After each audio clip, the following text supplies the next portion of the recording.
Hello, readers by eyes and by ears. This is Marty Chan, and welcome back to my YouTube channel. I hope you all are having an excellent day or had an excellent day. Anyway, today we are continuing the reading of Thousand Autumns, Volume 3, also known as Qianqiu by Meng Xi Shi. And we're reading chapters 64 through 67. I hope you all enjoy.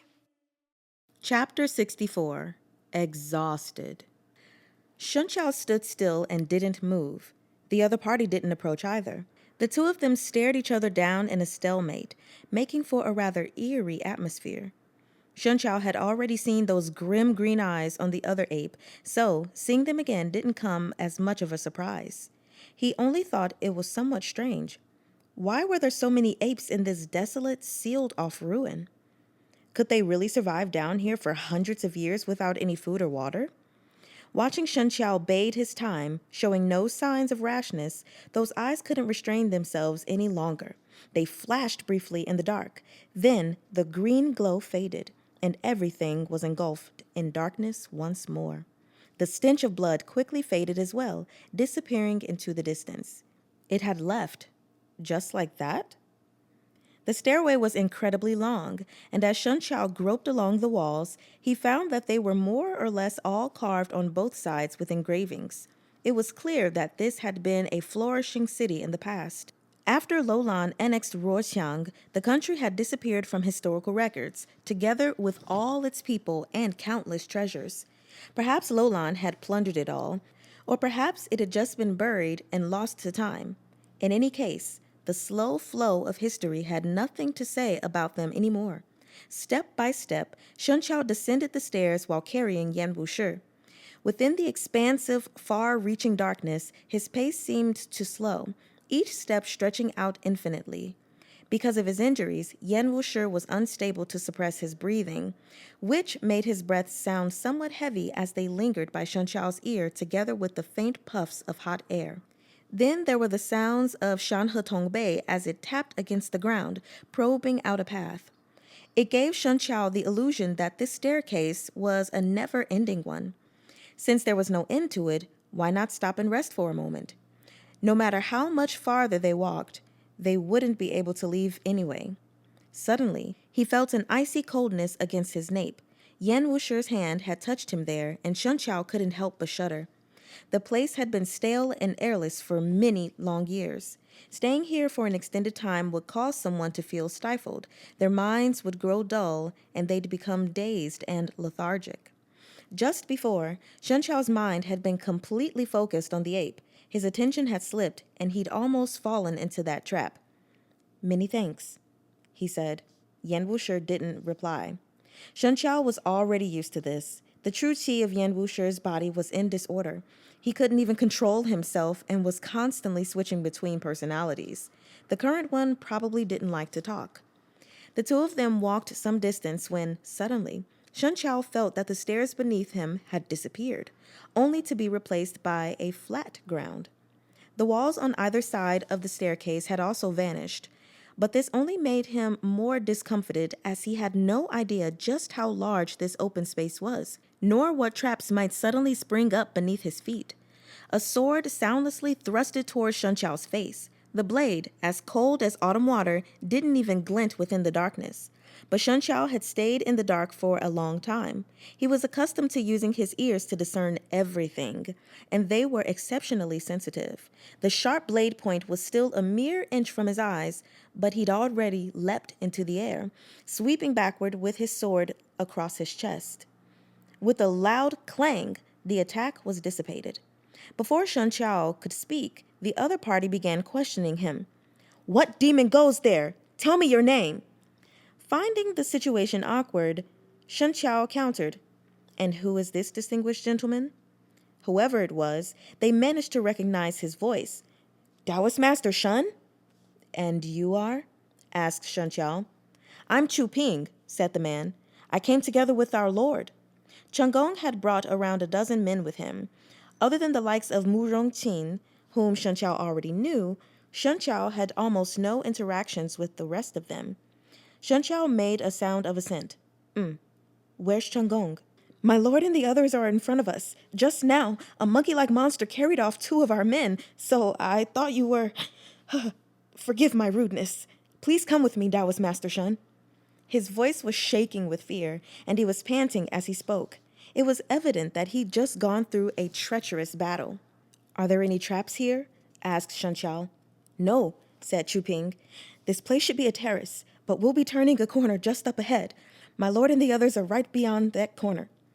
Shenqiao used the sound of Chuping's footsteps to discern the direction they were heading and followed after him. After walking for a while, he heard someone ahead of them say, Who is it? It's me, Muzhong, Patriarch, said Chuping. I found Taoist Master Shun and his friend. Muzhong Qin's voice sounded a little strained. Hurry, over here. Chuping grew nervous as well. What happened? Did that monkey return? Muzhong Qin didn't respond. Then there was a hiss in the dark, and a flame burst to life above his hand. With the help of the firelight, Shenqiao could see that there were other people standing beside Muzhong Qin, but the members had clearly decreased from before. Upon seeing Shenqiao and Yan Wushi, an expression of relief washed over Chengong's face. I'm glad the two of you are fine. What happened here? Asked Shenqiao. The gale blew away the sand and revealed a deep pit, which led down to Ruoqiang's ancient city, so we dropped down. However, this place is quite large, and we didn't all drop down together, so some of our men got separated. Then where should we go now? Chengong answered each of his questions. We just scouted the area. If our guess is correct, we should be inside the walls of the original city. Jade Sinstosh grows underground, so we must find the passage that leads below ground within the city, then continue down from there. This city has been buried beneath the sand for hundreds of years, Shenqiao pointed out. Even if there were a passage, it's probably been blocked for a long time. We might not be able to find it even after consuming all our supplies. No need to worry, said Chengong. Before coming here, I saw a rough depiction of the city layout from Ruoqiang's time, so I have some idea of where the passage might be. Back then, Ruoqiang's people constructed an altar on the north side of the capital. The passage should be beneath it, so we only need to find that northern altar. There are some monsters here. You may not have met them earlier, likely a kind of ape that's been dwelling here for a while. They have sharp eyes and ears, and they're used to the dark. Their physical capabilities are comparable to those of martial artists, so we must be careful, so as not to repeat our mistakes. He hadn't only said these words for Shenqiao. They were more directed to the subordinates with him, probably because they'd lost a couple of people earlier. The men immediately agreed in unison. Then, with Muzhong Qin leading the way, they followed the fire glow deeper inside. Their increased numbers gave everyone a sense of security, and they were suddenly much more at ease, especially now that Shenqiao had joined them. After they'd personally witnessed how he'd been a match for both Dou Yanshan and Yu Ai together, their hearts had placed him in the ranks of first-rate martial artist. Currently, few people knew of Kunye's death. Once this news spread, likely no one would dare look down upon Shenqiao anymore. The Jianghu was simple and pragmatic. Concealed beneath the lofty sentiments and ideals, beneath the blades were the same beliefs as everywhere else. Survival of the fittest, and the strong were king. The apes hiding low in the dark also seemed to fear their numbers, for none came, and they traveled together smoothly for quite a while. Logically speaking, since Ruoqiang was a small country even before its destruction, the capital couldn't be that large either.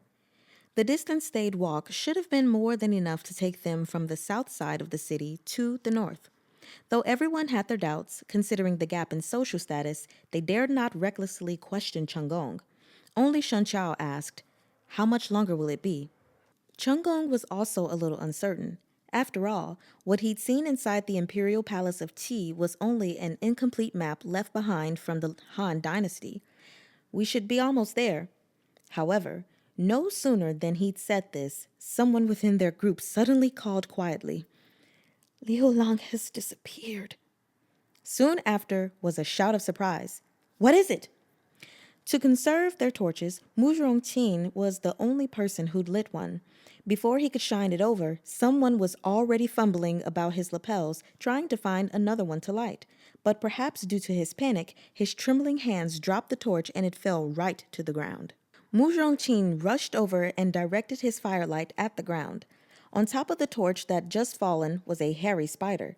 Its entire body was dark gray, and even excluding its legs, it was the size of a full-grown man's palm.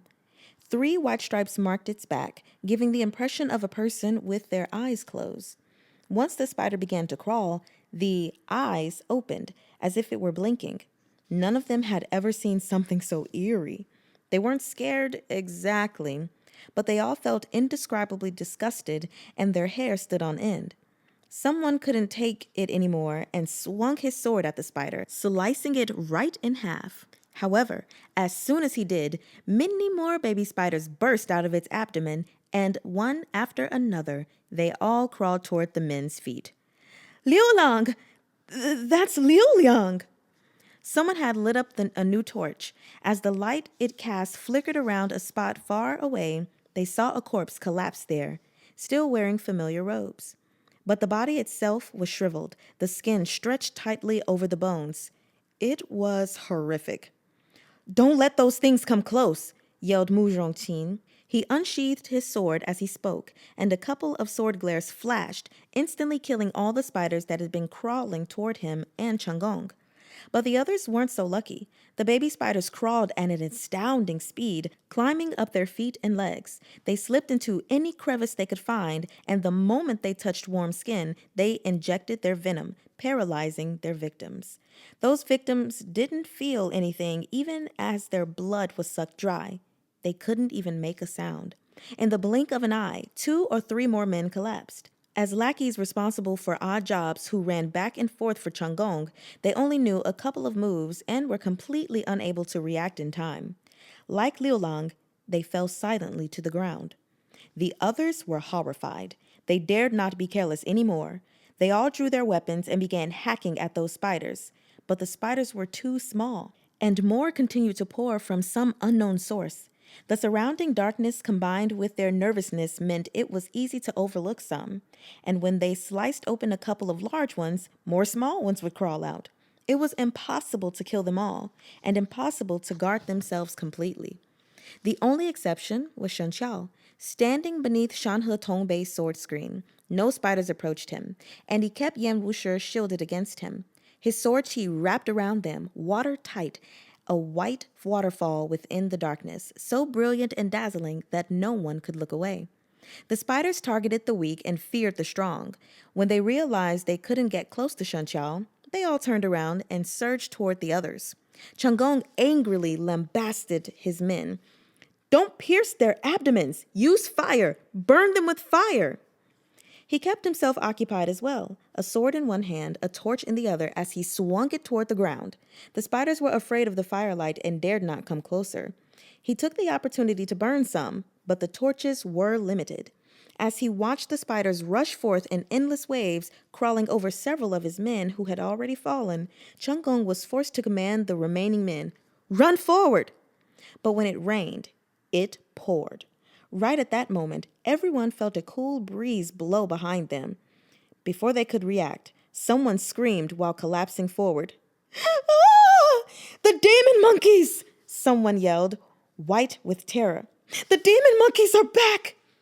Caught between a rock and a hard place, they couldn't run even if they wanted to. In their panic, they subconsciously gathered where Mu Rongxin and Shen Qiao were, for those two were the strongest of their group. So far, they'd been handling the situation with ease, completely unscathed. But things weren't easy for Shen Qiao either. 2 apes leapt toward him at the same time. He had to deal with spiders in front of him while taking on 2 apes. He needed to protect Yan Wushi as well. Forced to juggle 3 things at once, he could barely keep up. It was exactly like Changong had said.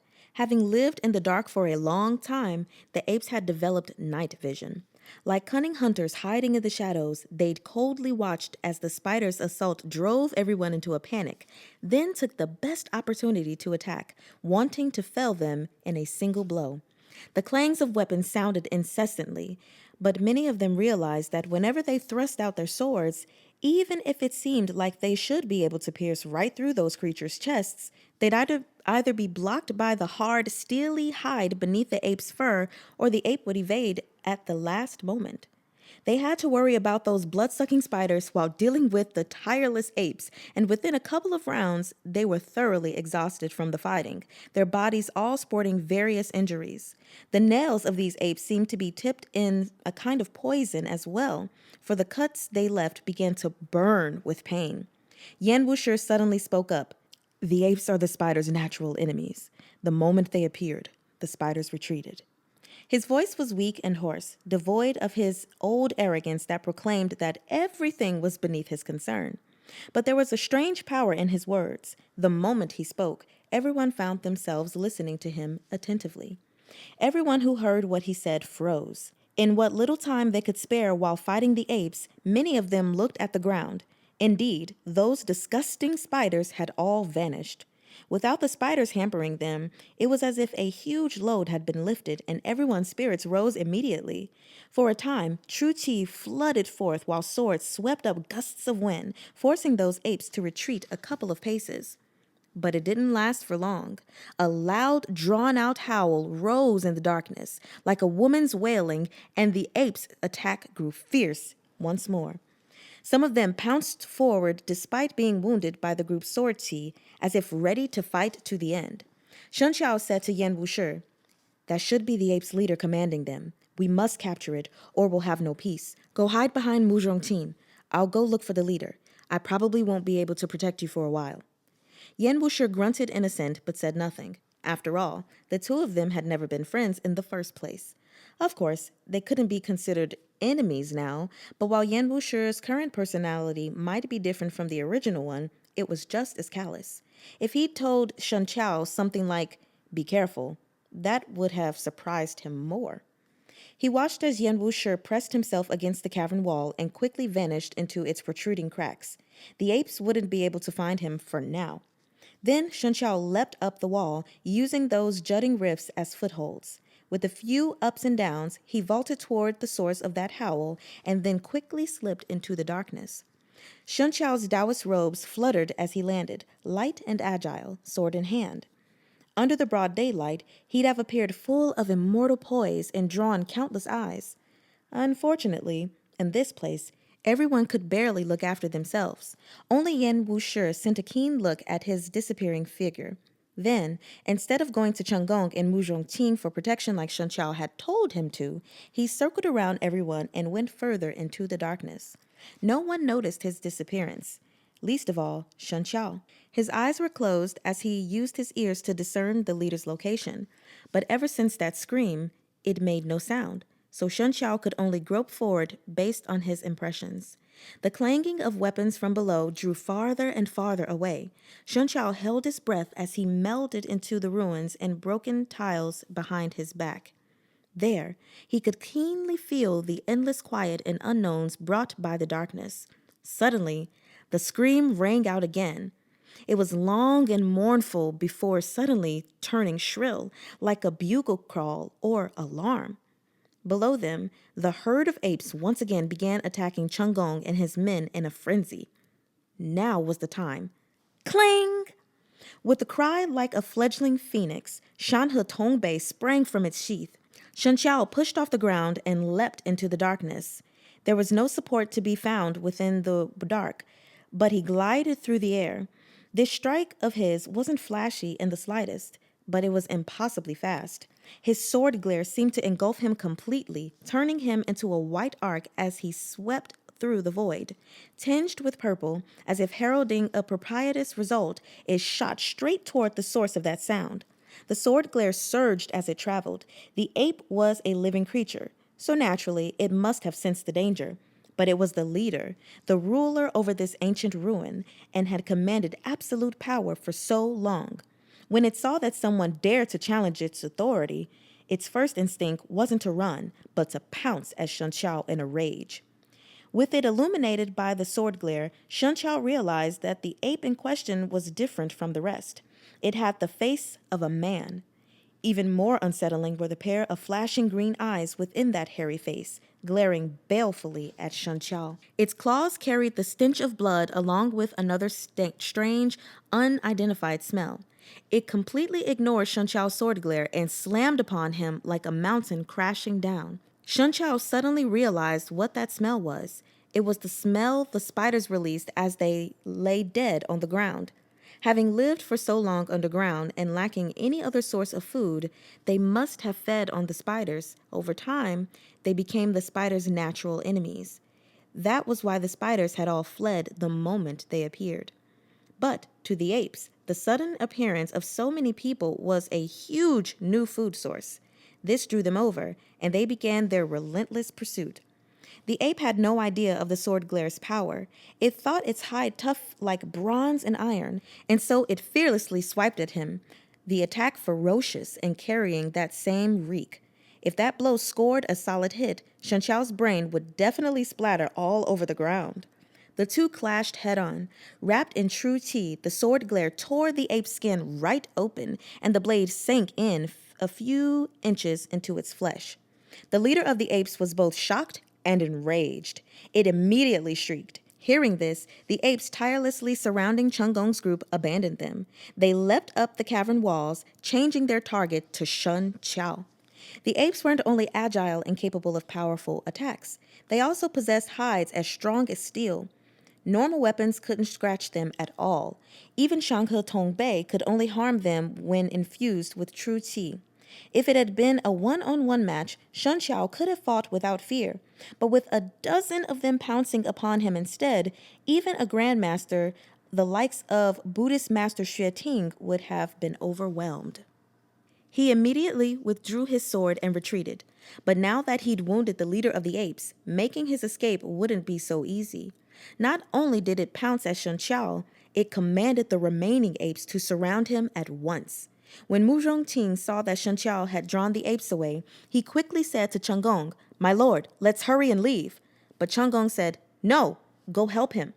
Mu Zhongting was a little dismayed. "My lord?" Chunggong frowned.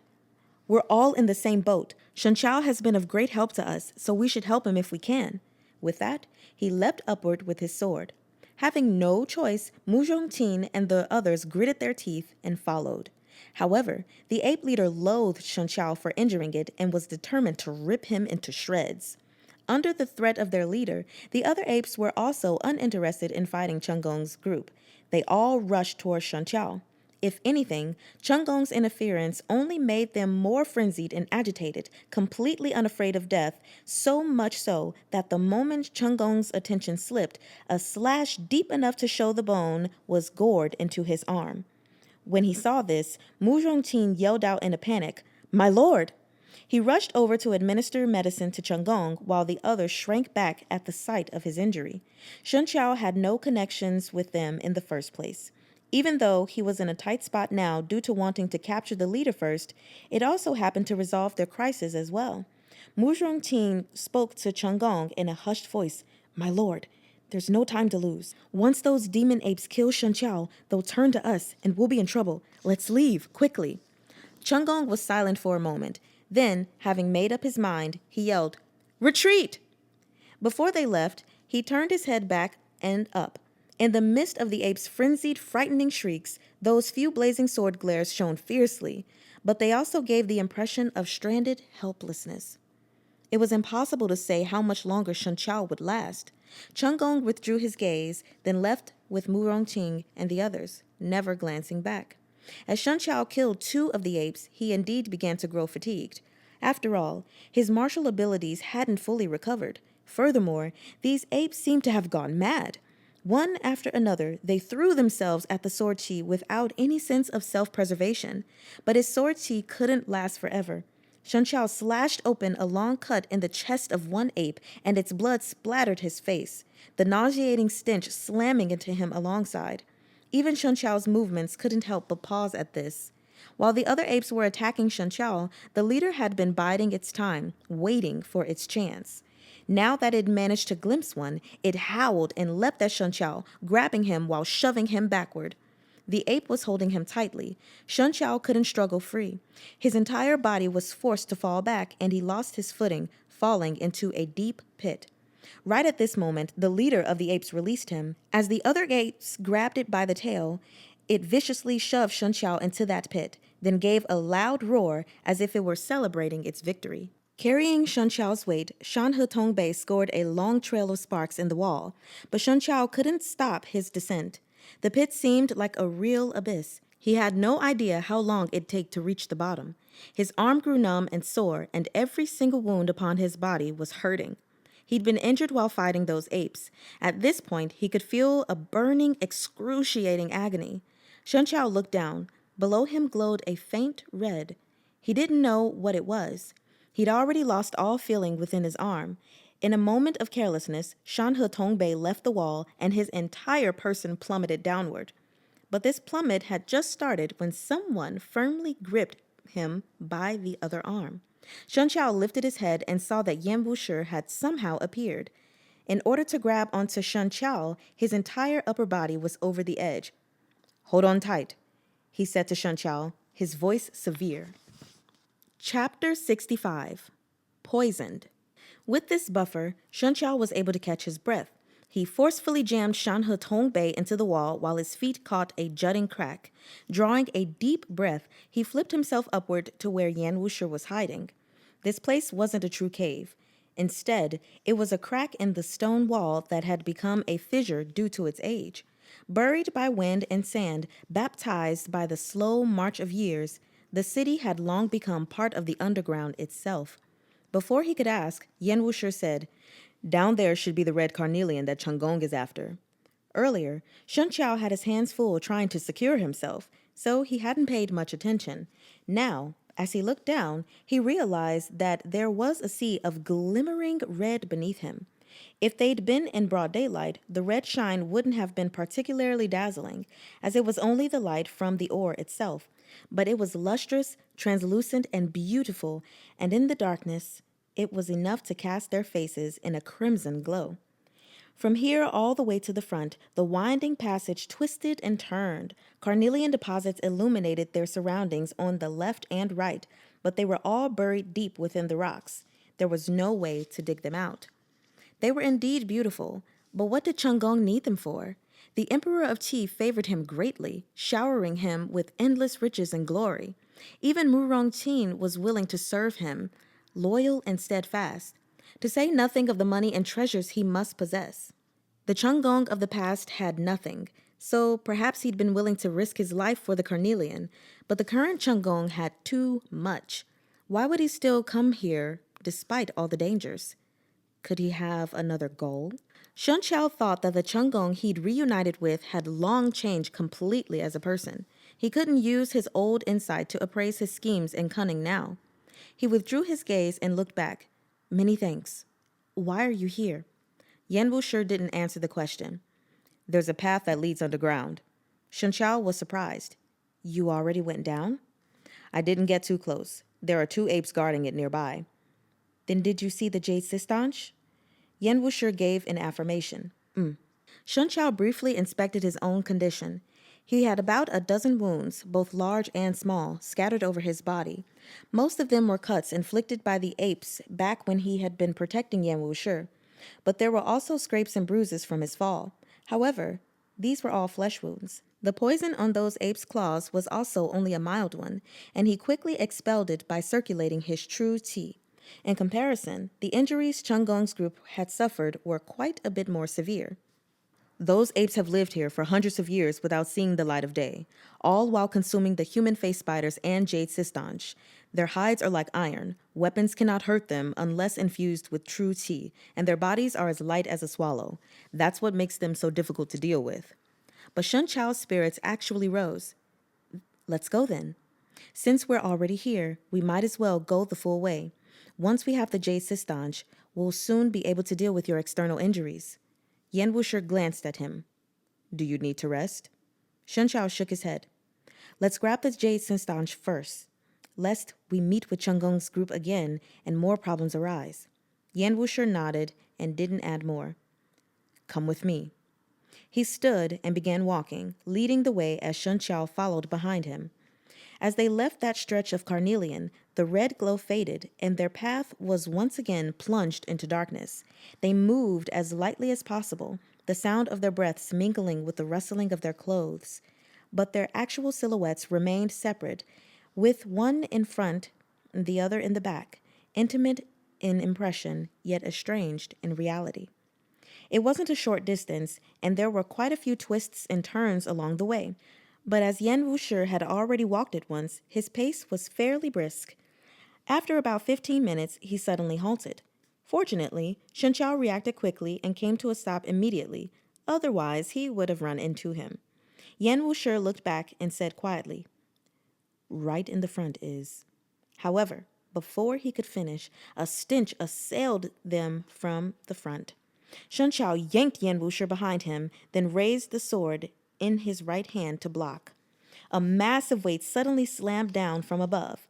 Taken by surprise, Shenqiao was forced back 3 steps, but he quickly drew his sword and slashed at it. At the same time, another ape also leapt into the fray.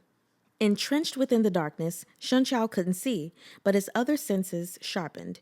He backed up a few steps, waiting until those apes leapt over together. Then he channeled true qi into the blade and transformed it into a white arc.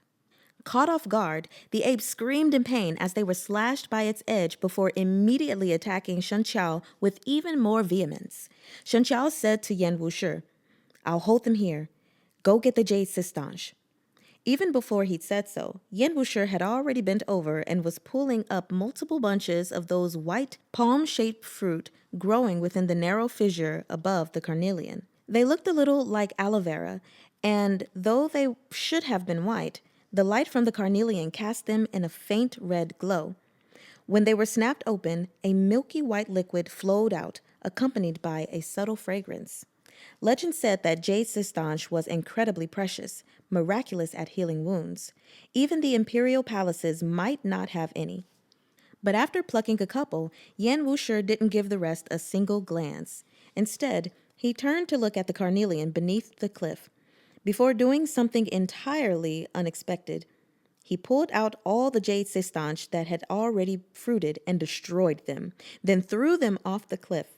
The sistange quickly vanished amid the sea of red light. The sound of hurried footsteps came from the other end of the passage. Chunggong's party had managed to rid themselves of the apes with great difficulty, only to encounter more human-faced spiders. After another brief struggle, the apes had caught up, and they were forced to dash onward while fighting. Now they'd arrived believing that they'd found the light at the end of the tunnel, but they'd never imagined a reunion with old friends. "Taoist Master Shen?" Chunggong's tone was a bit astonished and doubtful. He'd thought there was no way Shenqiao could survive the apes' group assault. But not only had he not died, he'd arrived here faster than they had. However, there was no time for guilty feelings or interrogation, for the apes had already caught up, and there were still 2 in the front. Chunggong's appearance caused those 2 to switch targets. They instantly took everyone to be invaders, which actually helped remove some of the burden from Shenqiao. Chunggong's party silently bemoaned their misfortune. They'd thought that they'd finally be able to obtain the carnelian after all their hardships. They hadn't imagined that there was another fierce battle up ahead. The apes were unrelenting and ferocious. If they didn't eliminate them completely, they wouldn't even be able to leave, let alone get their hands on the carnelian. Everyone had no choice but to draw their weapons and tussle with the apes. However, there was one small stroke of fortune. The apes weren't indestructible.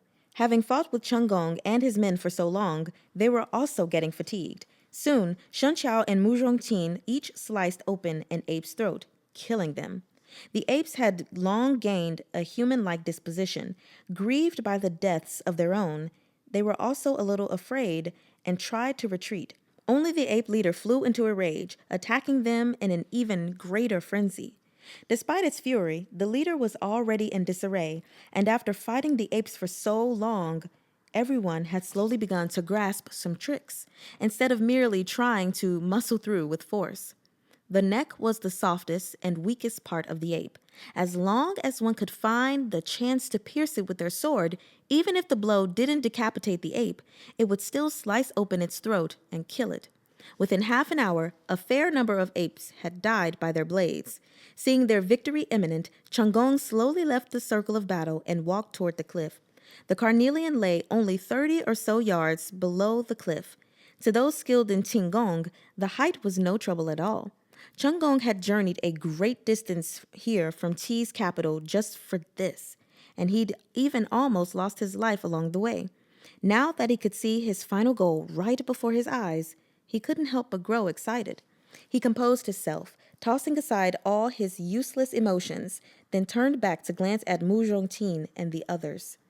Out of everyone who'd followed him here, there were only 3 people left, not counting Chung Gong himself. They were Mu Zhongqing and his nephew Mu Zhongxun, as well as a man named Sa Kunpeng. The 3 of them had been the best martial artists out of the bunch, but they were still all fighting the apes and barely able to keep up. Chung Gong lacked the patience to wait until they could take a look, so he jumped down along the cliff wall himself. There were no apes or spiders down below.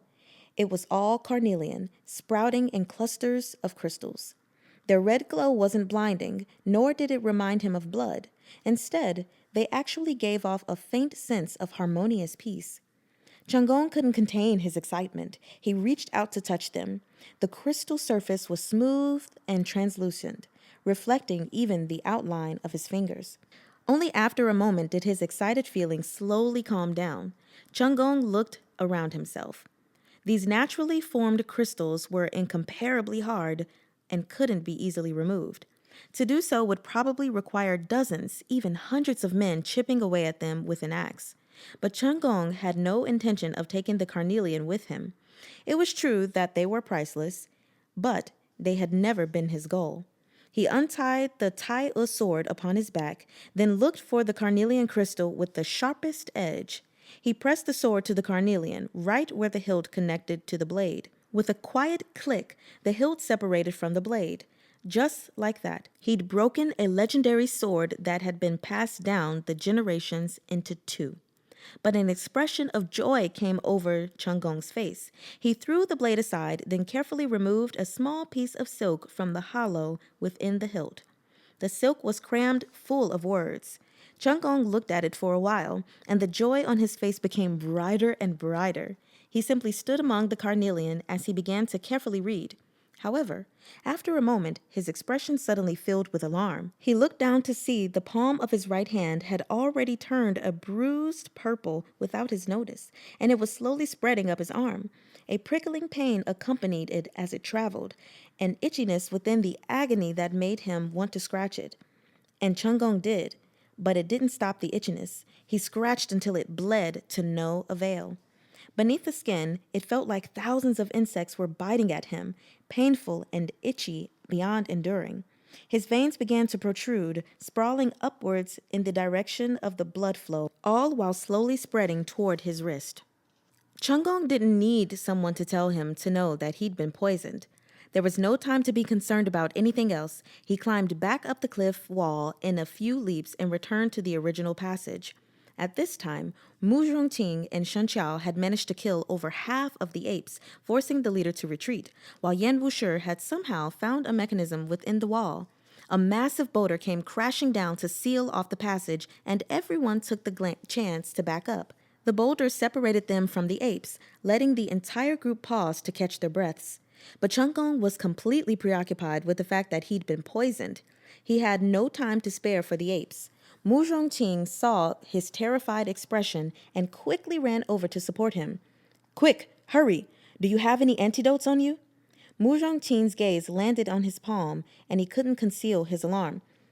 "My lord, this is..." The purplish-blue color had already begun to creep over his wrist. Chung Gong was probably roaring by now. "Antidote!" He'd taken quite a few at the bottom of the cliff, but they were all ineffective. Now he could only place all his hopes on Mu Zhongqing. But no antidote could cure everything. Anything Mu Zhongqing had on him, Chung Gong certainly also had. After swallowing down a great many pills to no avail, Chung Gong was already on the brink of despair. He didn't expect that, after staking everything on achieving his goal, he would lose his life over something like this.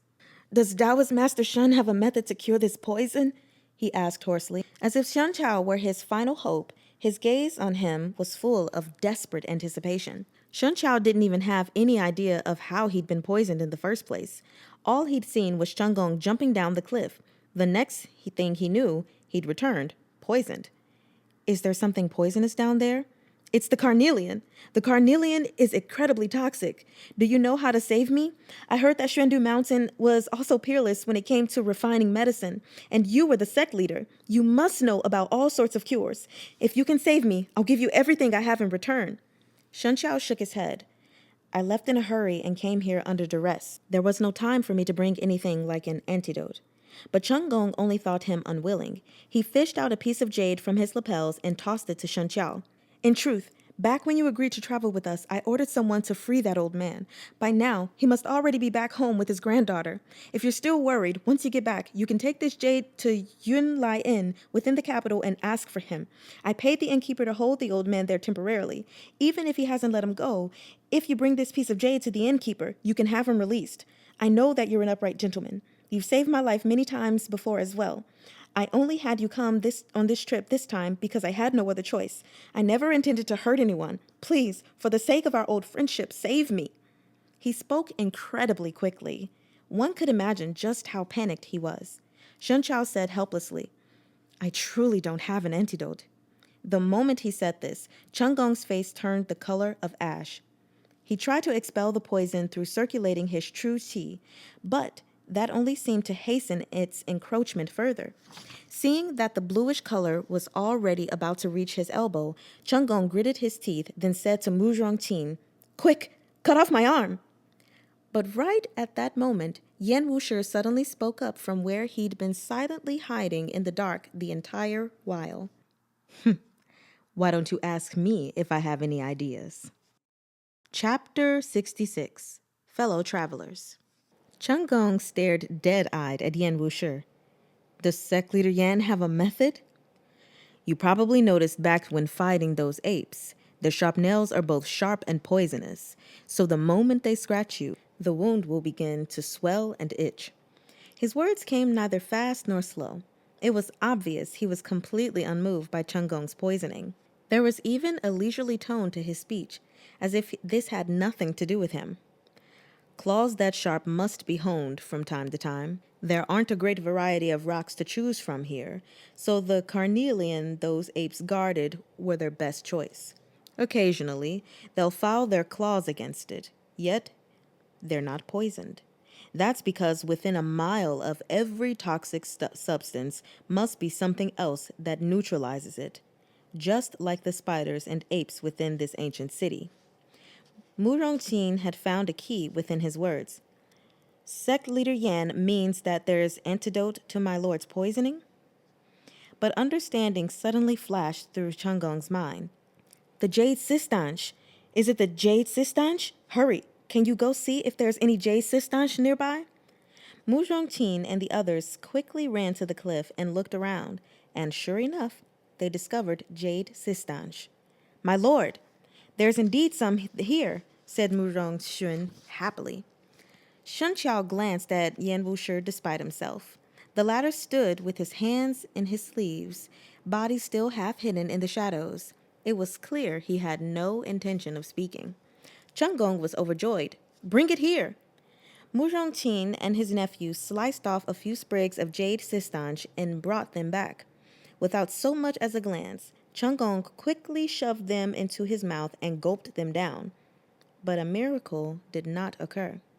15 minutes later, his hand was still unbearably painful and itchy, and the purplish blue color even began to darken. It already traveled up from his elbow and was nearly at his shoulder. Cheng Gong's face was ashy pale, almost blue, a near match for the color of his arm. Only then did Yan Wushi slowly say, The jade sistanche is indeed an antidote, but its leaves and branches have no effect. The only part that can cure the poison is the fruit. Those apes must have consumed the fruit for generations, and that's why they fear neither the poison from the carnelian nor the spiders. That's why they can live here. As this place was once Ruoqiang's altar, these apes might have been trained by the people of Ruoqiang back then in order to guard the jade sistanche.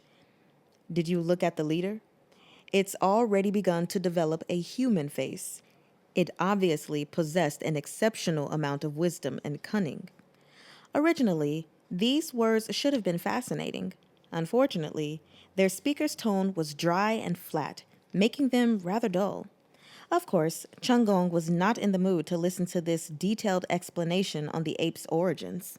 On a normal day, he'd have already flown into a rage and commanded Mu Zhongqin to seize him, but Yan Wushi held his life in his hands, so he could only swallow down his anger. It seems that Sect Leader Yan has already picked all the fruit. I don't know what you want from me, but as long as I'm capable of it, I will do as you say. Please give me the fruit from the sistange. You know what I want. Yet Yan Wushi refused to say. Chunggong understood Shen Qiao. He knew that Shen Qiao was an upright gentleman and that he could cheat a gentleman by using their sentimentalities against them. So, during all his confrontations with Shen Qiao, he'd always held the upper hand. But this wasn't effective against Yan Wushi. Everyone knew that Yan Wushi was willful and did as he pleased.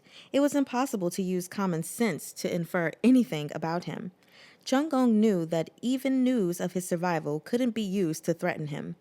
Instead, it was Yan Wushi who held the sistange fruit and had become his last hope of survival. If Sect Leader Yan doesn't clarify, how can I know?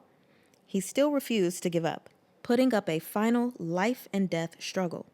Yan Wushi said coldly, "Why don't you guess if I can destroy these fruits before your dogs take action?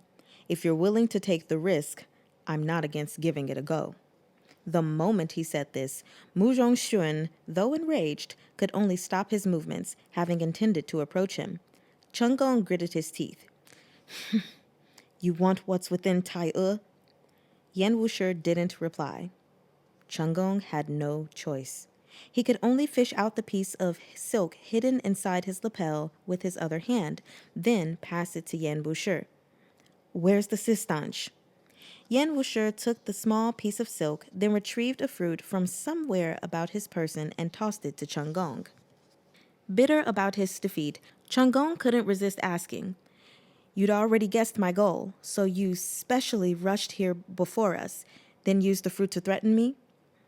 Perhaps he was in a good mood after obtaining the piece of silk because Yan Wushi finally showed him great clemency and answered his question.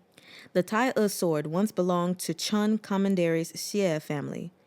Its hilt was always hollow, but an exceptionally rare metal was used when forging it. The metal is abnormally hard, so the only way to hide something inside the hilt is to break it open using some kind of extraordinary rock, then put great effort into reforging it again. That sword later vanished, never to be heard of again until it resurfaced in Tuyuhun. Having eaten the jade sistange's fruit, Chunggong finally found some relief. It would take quite some time for the toxins to subside, though, so he could only distract himself by talking. So, the moment you saw me with this sword, you knew that it already been opened and reforged? He said. And because I ran straight to Zhuoqiang looking for the carnelian, you were also able to guess that I wanted to break open the sword and retrieve the item inside. Hence, you threw away the sistange fruit in advance, leaving only a couple for yourself. All so that you could threaten me into handing over the item after I was poisoned. With this sudden realization, Chunggong couldn't help but taunt. Even when Sect Leader Yan is suffering from such severe injuries, his scheming and calculations can still leave us in the dust. Meanwhile, Mu Zhongxun angrily rebuked, "How despicable and shameless of you, reaping the fruits of others' work." Yan Wushi gave a cold laugh. To him, squabbling with them was beneath him. Mu Zhongqin flashed forward, wanting to seize Yan Wushi, but he didn't expect Shen Qiao to suddenly interfere. With his sword across his chest, he blocked Mu Zhongqin. The two of them exchanged several blows, and Mu Zhongqin realized he couldn't gain an upper hand over Shen Qiao. Surprise welled up within him, unbidden. In just a year, the blind man who'd still be too weak to trust a chicken back in Chuyuan Temple had managed to recover to this extent. No one could afford to underestimate him. And the time it took for Shen Qiao to block the attack, Yan Wushi had already swiftly slipped into the darkness. "He's gone!" Mu Zhongxun yelled in surprise. At his voice, everyone turned to look. Sa Kunpeng leapt forward to investigate. Sure enough, he could find no trace of Yan Wushi. My lord, there appears to be a mechanism here, but nothing happened when I pulled it, he cried out. He must have shut it down from the other side, said Murongshun angrily. Behind them was the passage ceiling boulder. Apart from the fact that there was a 1,000-pound rock blocking their path of retreat, even if they did manage to lift it again, there was still the ape leader and venomous spiders waiting for them on the other side. It wasn't that they couldn't defeat them, but that it would exhaust far too much energy. Just thinking about those spiders and their ability to slip through every crack gave everyone goosebumps. Before them was a cliff, and beneath that cliff was a sea of carnelian crystals. They might have been beautiful, but they weren't edible, and they were even highly toxic. Having seen the awful condition Chung Gong had been in, none of them would be willing to bring trouble on themselves by coveting that carnelian, which meant that they were currently trapped here, without any paths to take and unable to leave. Are you satisfied now, Shunqiao? Muzhong Shun roared, full of rage that had nowhere to go. Shunqiao's eyes were closed as he rested. He didn't respond at all. Chung Gong said sternly, all of you, go look to see if there are any other exits. If Yan Wushi could leave this place, certainly we can as well. While Murong Qin and the other two searched for an exit, he looked at Shunqiao. Taoist Master Shun, forgive my bluntness. Previously, Yan Wushi was gravely injured after those 5 martial experts ambushed him. You didn't need to bring him on the current trip, but because I said that there might be Jade Sistanch here, you still brought him in. Forget a friend, even a stranger receiving such benevolence would be moved to tears. But now he's obtained both the Jade Sistanch and my silk piece, and he didn't take you with him, but abandoned you here and left by himself. Even I feel that this is an injustice to you, even if you yourself don't feel it. If I expect to be repaid for my kindness, then how much do you owe me right now? Shunqiao said coolly. What repayment should you give me? If I hadn't stepped in at the broken-down temple back then, how could you have defeated those local hoodlums, Later, at Chu Yuan Temple, if I weren't there, you'd have died at Murong Qin's hand long ago. How could you be here ordering them around like so? But how did you repay me? By leading Muti Po to me? Or by threatening me with Bana's grandfather so that I'd come with you to Zhuochang? Chung Gong was unable to answer. Suddenly, none of the provocative words in his head could leave his lips.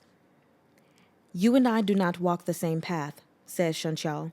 We never did, and we never will.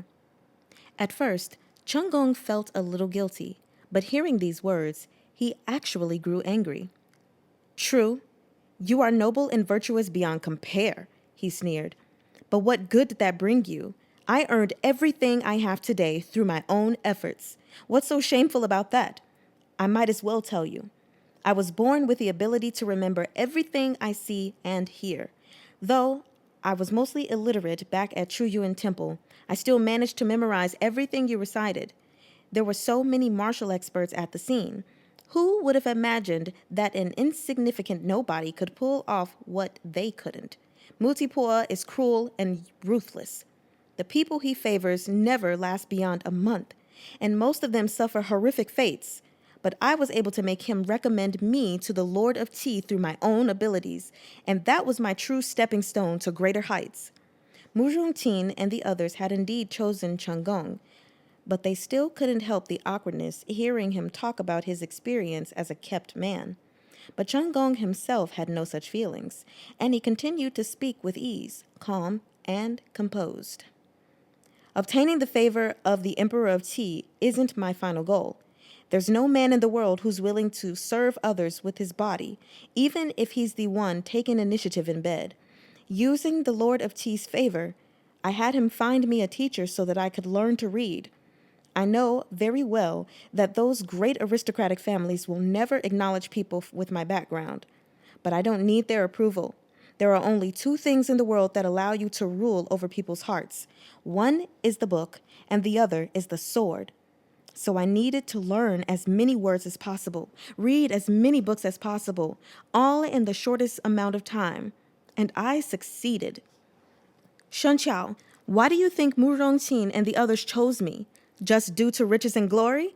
That's not it. Are kings and generals made in the womb? The kingdom of Qi is destined to fall, and they know that as soon as the Qi suffers a crushing defeat, everyone will leave like rats from a sinking ship. There's no future in following the Lord of Qi, so they follow me instead. At least I know myself and my abilities well, unlike the Lord of Qi and most of his aristocrats. But what about you, Shunqiao? You are indeed noble and virtuous, an upright gentleman. To be honest, I admire you greatly because I can never be like you, to repay evil with virtue without resentment or regret. But a gentleman like you cannot survive in this world. You'll only be swallowed up, consumed until not even your bones remain. Just like now, Yan Wushi has betrayed you again and again. In the end, you can only await your death together with an enemy like me. Isn't that ridiculous? Shunqiao remained silent and calm until he finished.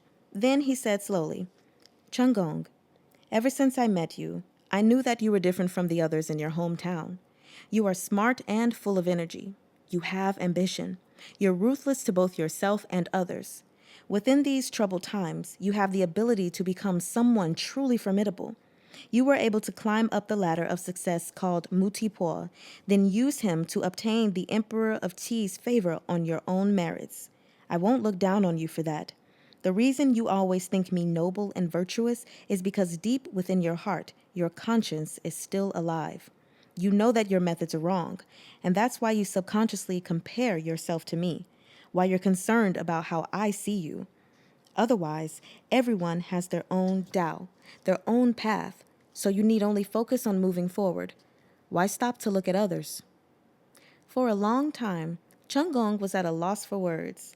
Then he suddenly burst out laughing. You're right. You're completely right. I'm grateful to you. You've resolved my complexes and doubts. From this point forth, I'll be able to climb even higher. Congratulations, then, said Shunqiao flatly. He closed his eyes once more, leaning back against the chilly stone. Then he let himself thoroughly sink into the darkness, both in body and in mind. From the moment Yan Wushi had handed him to Sang Jingxing, Shunqiao had learned to drop all expectations. Without expectations, there'd be no disappointment, let alone despair. So when Yan Wushi had abandoned him and left him by himself, though he'd been a little surprised in the beginning, even that surprise had quickly become trifling and insignificant. Yan Wushi had always been like this. Even if his personality had changed greatly, the selfishness and callousness innate to him wouldn't lessen in the slightest. For many things, just because you gave didn't mean you'd receive anything in return. He was already used to it, so why would he still be sad or disappointed? Mu Rongqing and the others searched everywhere but slowly began to feel helpless. It was true that they still had rations with them and that the daily needs of martial artists were far less than that of a normal person's, meaning that the rations would last them a long time. But they couldn't stay here forever. Furthermore, this place was deep underground, lacking sun or sky, and it was airless. Even if they didn't starve to death, they'd eventually suffocate. At this moment, Sa Kung Peng suggested, what if this subordinate goes to search at the bottom of the cliff? Perhaps there's another exit there? Chunggong thought for a moment. Very well. Carnelian is down there, but that doesn't mean there's nowhere to stand. Just be careful not to touch the carnelian. Sa Kung Peng agreed. As Mu Rongxun was young and energetic, he'd grown bored after sitting around for so long, so he rose and went down with him. Pretty much everyone had some scratches from the apes. Those wounds were burning and swollen, but it wasn't anything serious, only flesh wounds. They didn't even need to eat the sistanche fruit. Applying juice squeezed from the sistanche roots to the wounds was enough to relieve the swelling and itching.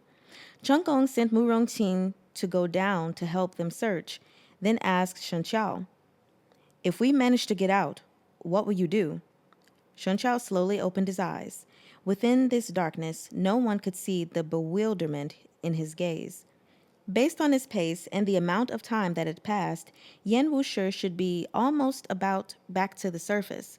With his abilities, even if he couldn't confront the Buddhist and Confucian sects directly for now, he could quickly contact the people of Huanyue sect, which would at least save him from getting trapped in dangerous situations.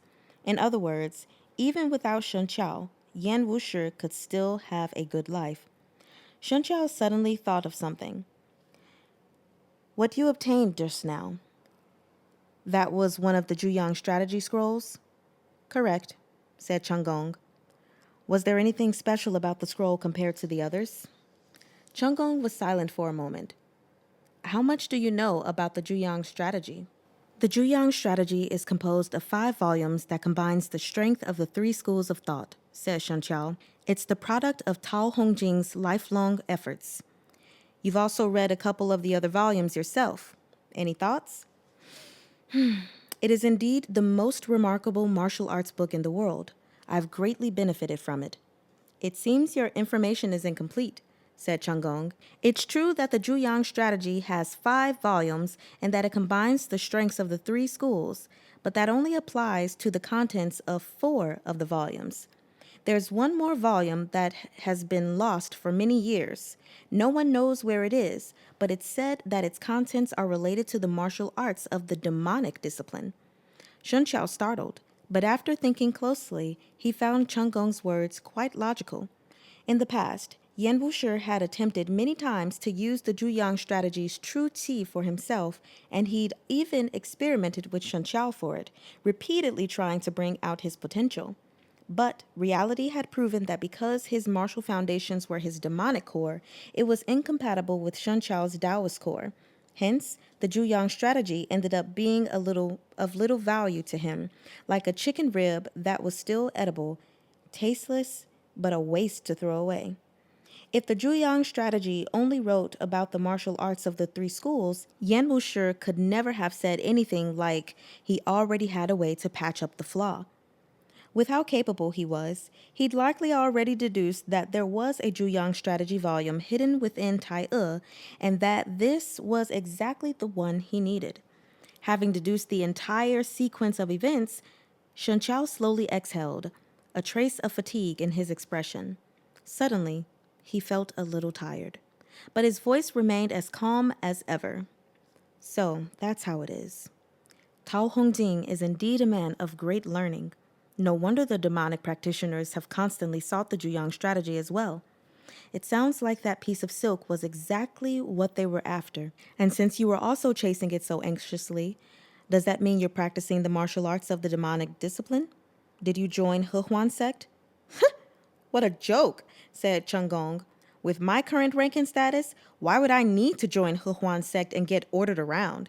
If anything, it's He Huan sect who requires all the conveniences I can provide, so our relationship is just one of business and mutual cooperation. It benefits us both. However, saying this much was useless as well. In reality, they were still trapped here with no method of escape. Having searched around the cliff bottom once, Mu Zhongqin and the others returned empty-handed. Everyone was a little disheartened, and Chunggong spoke no more. Instead, he took the opportunity to meditate and preserve his energy while reciting the contents of the silk scrap he'd hastily memorized earlier, wanting to integrate it within himself. He'd never been the type to wait around for his death. Even in this kind of situation, he still did his absolute best to create a favorable environment for himself.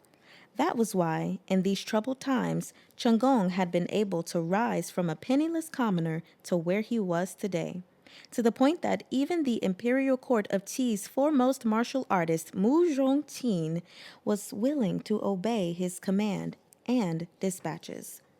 After an unknown length of time, a sound suddenly came from the stone wall. Everyone had just been nodding off and immediately opened their eyes. They turned toward the sound and saw a silhouette reappear where Yan Wushi had originally vanished. Mu Rongxun reacted first. He leapt up, ready to charge over with his sword. Yan Wushi! The name was uttered through clenched teeth, his voice brimming with hatred. Chapter 67. Escape from Trouble. However, Yan Wushi only needed one line to freeze him in his place. The path branches off outside. Without me, you won't be able to leave. San Lang! Cheng Gong stopped Mu Rongxuan, who reluctantly sheathed his weapon and returned to his place behind Cheng Gong.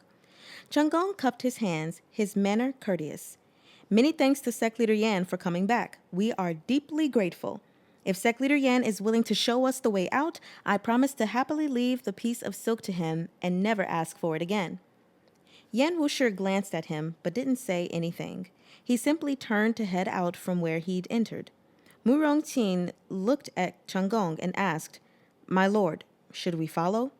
Cheng Gong nodded. I'll lead. Just follow behind me. My lord! Cheng Gong smiled. Stop the nonsense and follow me. Mu Rongqing and Mu Rongxuan were both a little moved. They spoke no further and strode after Cheng Gong. Naturally, Cheng Gong hadn't won over the likes of Mu Rongqing for no reason. Even if he'd leapt up and become the Emperor of Qi's favorite, he'd still been a poor youth with neither background nor family proprieties. It wasn't enough to make an arrogant martial expert like Mu Rongqing serve him happily. In truth, Shun Qiao had already hit the nail on the head earlier. Cheng Gong was tremendously talented. The ability to remember everything he saw and heard had allowed him to seize his stroke of fortune in encountering the Zhuyang strategy. Furthermore, he'd spent great efforts honing himself, and he hadn't been satisfied with becoming the Lord of Qi's favored official. Judging from his actions, he indeed possessed the potential to become a formidable leader. If they dug a bit deeper, someone like Mu Rongqing, who came from the royal family of the earlier Yan dynasty, would have already lost all their authority within this new era if not for their martial arts. They weren't from a powerful aristocratic family, so the emperor wouldn't give them too much authority either. Their only choice was to become hounds and falcons for the true heavyweights. Even the ordinary nobles of Qi could look down upon them. Under these circumstances, Cheng Gong had given them a new option, and he'd won them over with his own performance. They were naturally willing to pledge their loyalty to a better, more enlightened master in Cheng Gong. Of course, Shun Qiao didn't know the details of the situation, but he'd also spent quite some time in the secular world himself. Thanks to Yan Wushi's influence, he now had some understanding of the politics and mindset it was built on. Cheng Gong had managed to climb this high in such a short period of time and win over many people. He was indeed someone incredible.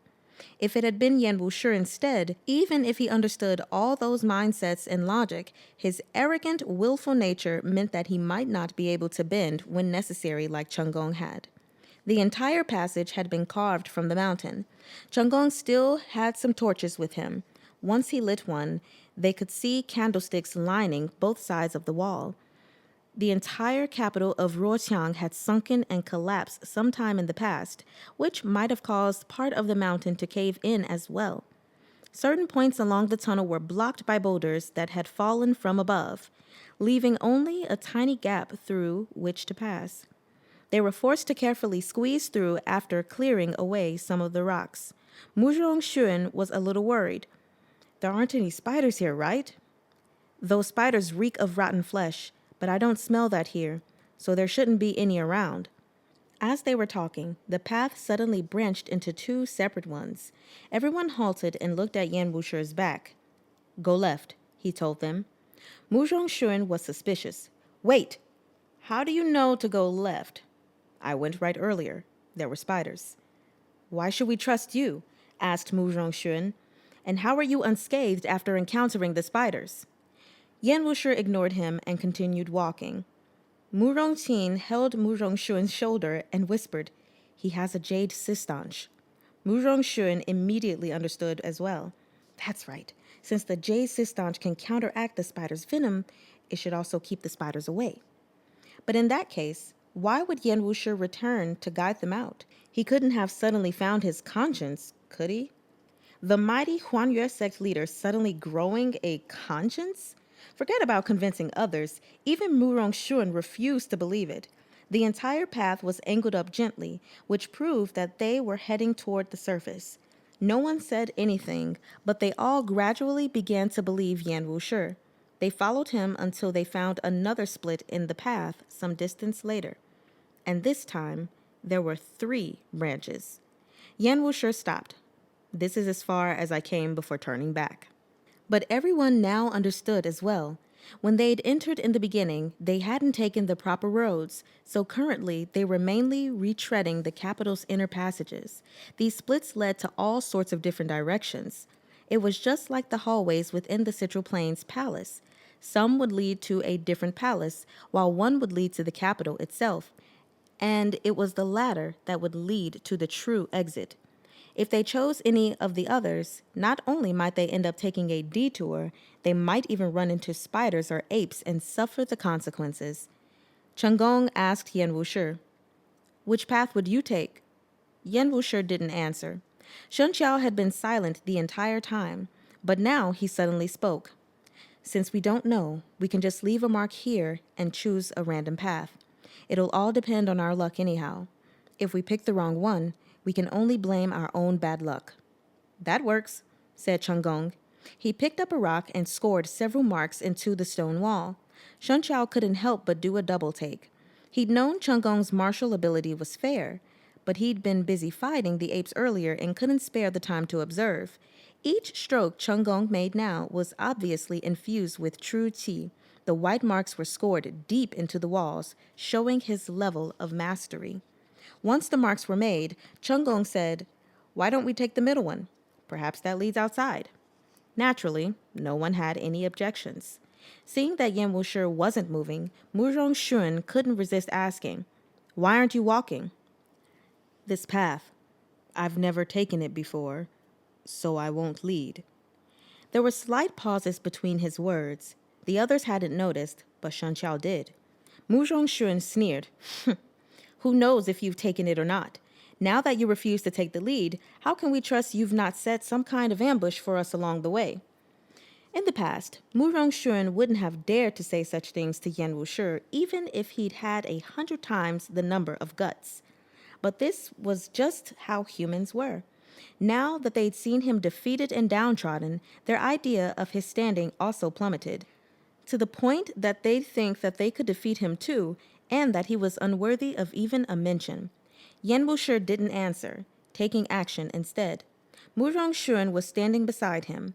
Yan Wushi moved so quickly that before he could draw his sword, the man had already grabbed him by the throat and slammed him into the wall. Muzhong Qin struck a palm at Yan Wushi, but this was blocked by a light and graceful sword sheath. "We're not even out of danger yet, and you're all raring to kill each other?" Shun Qiao said flatly. Muzhong Shun tried to claw at Yan Wushi, but before he could even raise a hand, Yan Wushi released him and retreated behind Shun Qiao. "Everyone stop!" yelled Changong. Turning to Muzhong Shun, he said, "Sect Leader Yan didn't need to come back and find us, but since he did, we should be grateful. You must not be rude to him again." Then he cupped his hands at Yan Wushi. "Let me apologize to Sect Leader Yan on Sanlang's behalf. Since I was the one who chose this path, I'll take the lead." After he spoke, he walked forward while carrying the torch. Despite his show of courage and walking at the forefront, Changong's every step was exceedingly careful. Whenever he felt that something was even slightly amiss, he'd stop and observe the situation for a long while. But perhaps the heavens really did favor him. Their gamble actually paid off.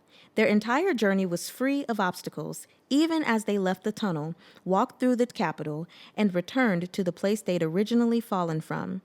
Finding the exit from here might have been difficult for a normal person, but all they needed to do was leap upward with their Qinggong, secure their positions, and then clamber upward, step by step.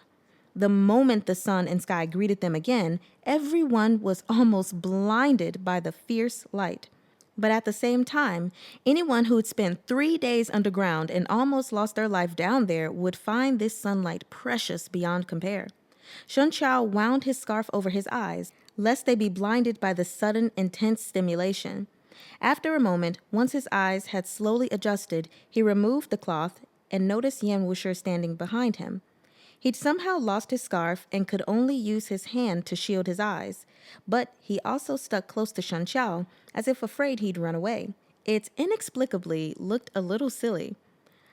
"What are Taoist Master Shen and Sect Leader Yan's plans afterward?" asked Cheng Gong. "We'll be passing through Chang'an as we return to tea, so if the two of you don't mind, I can see you there. That way Sect Leader Yan's identity won't be exposed and you won't draw any unnecessary trouble." His original goal for this trip had been to open up Tai and extract the silk within, but now, even though he knew the silk was with Yan Wushi, he didn't mention it at all. It was clear he'd memorized the contents. His words to Shen Qiao weren't simply to impress his goodwill and magnanimity, but also to tell Shen Qiao and Yan Wushi that he had no intention of revealing Yan Wushi's whereabouts. With the long separation came time for a reprisal. Cheng Gong, as he was now, could no longer be judged with the eyes of the past. Shen Qiao glanced at Yan Wushi. "Thank you for your kindness, but I have somewhere else to go. As for Sect Leader Yan, he should be left to make his own decisions." "I'll go with you," said Yan Wushi. Cheng Gong smiled, seemingly indifferent. "That's fine. Then we'll part ways here. The mountains and river forever remain unchanged, and the world is limited in size, so we'll definitely see each other again. I hope that next time we meet, Sect Leader Yan will have made a full recovery, and Taoist Master Shen will be leading Xuandu Mountain once more." Shen Qiao gave no answer to that, simply cupping his hands instead. "No need to see us off." If they wanted to leave Tuyuhuan, they had to follow their original road, back to that small town to rest and purchase horses.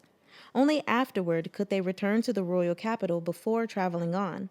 But Cheng Gong and Shen Qiao had different objectives in the first place. Shen Qiao still had many things he wished to ask Yan Wushi, so he had no plans to travel with them. They watched as the others left, leaving behind footprints both deep and shallow in the fine sand.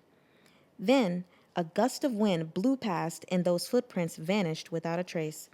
Shen Qiao turned to Yan Wushi. "Cheng Gong isn't a generous person," he said.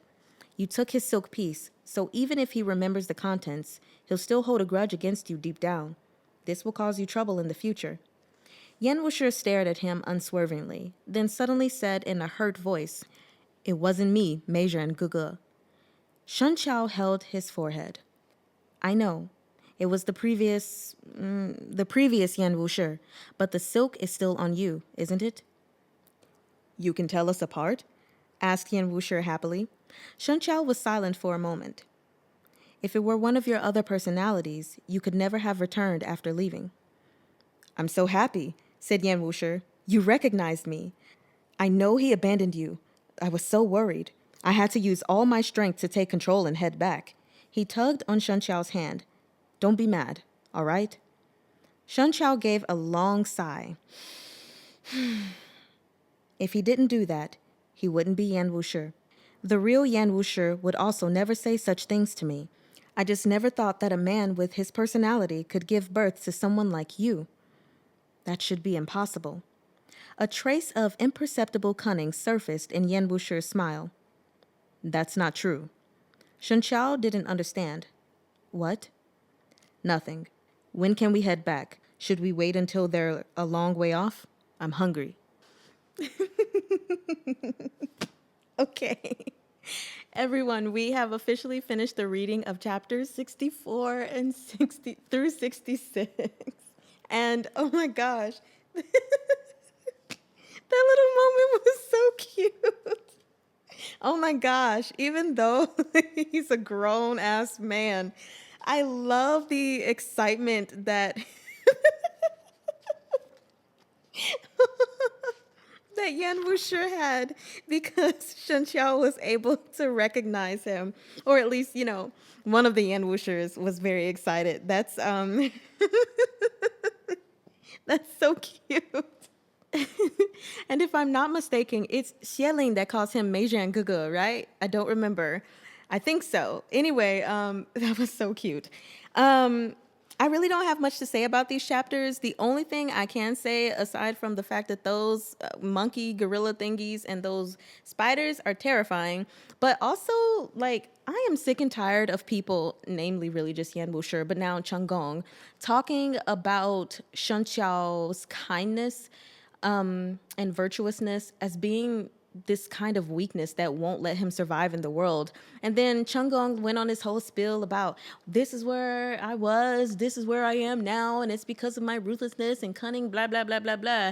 And the reason why you're in this situation you're in now is because of how kind you are. And I'm like, sir, are you not stuck in the same situation? Like, okay, sure. His kindness landed him in this situation, being stuck in this cave, potentially about to die in the darkness with you guys. But hasn't your ruthlessness and cunning landed you literally in the exact same spot? So can we not? How about we just say that, sometimes good things and bad things happen to both good and bad people, okay? Don't be mad just because you can't be like him. Anyway, I'll see you guys next time. Yeah.